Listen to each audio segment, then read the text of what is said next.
Anyway, after a few years go by, living in my new city and living with my friend, we decided that we want to live in a house. Where we live in California, you need multiple people. They're kind of expensive to rent. So we were wanting to get a 3-bedroom, and we thought Fred would be a great roommate because I've been friends with him forever and we all kind of got along, and he had come and visited us for a little bit at one point, and we thought, you know, everything was gonna go wonderful. Fred moved out in with us, and from the get-go it was kind of a shit show. He like barely moved in and he was rarely there, and he kind of was a little bit aggressive. We had some issues. Had connected Fred and Steve to each other because they asked. Like, Fred was like, hey, can I have Steve's Snapchat? It's the whole reason why I want, you know, I think you guys would be really good together. So I decided, you know, here, go ahead, like let's do this. And we opened up our home. We were like, yeah, you know, Steve can come over whenever he wants. Like, we would really love to be able to spend more time with him. And like my mutual friend, who was Steve's best friend for over 10 years, was really excited because then we could all like spend time together. We could come up and see them more often. They could come down and see us more often because we live about 2 hours away from them. Really cool.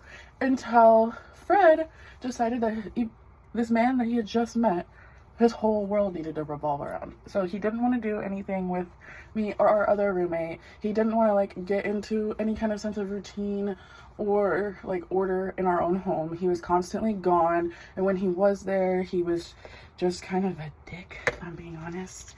And so we like had to keep having discussions with him about how he was making us feel. And then he was like, well, if you keep talking to me, like, how am I supposed to feel any better? And I'm like, we're like, well, how are you supposed to feel comfortable here if you're never here? And then he would just get aggressive and screaming, and he like slammed on the table, and he like denies all of this. But I have actually like PTSD from this happening.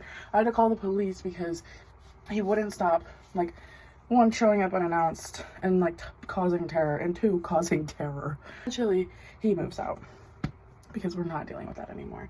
Moves in with Steve after only knowing each other for like less than 2 months.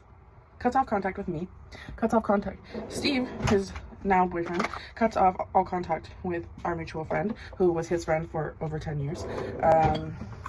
And we haven't heard from them in forever. They just decided, fuck you guys, we're gonna go do our own thing, which is fine. Like, do your thing. But yeah, I got some on my shirt. It's okay. This is going under something. Fast forward to this week. I see on a mutual friend's Snapchat that it looks like they've gotten married. And here is my one comment about it. How do you guys tell people how you got together?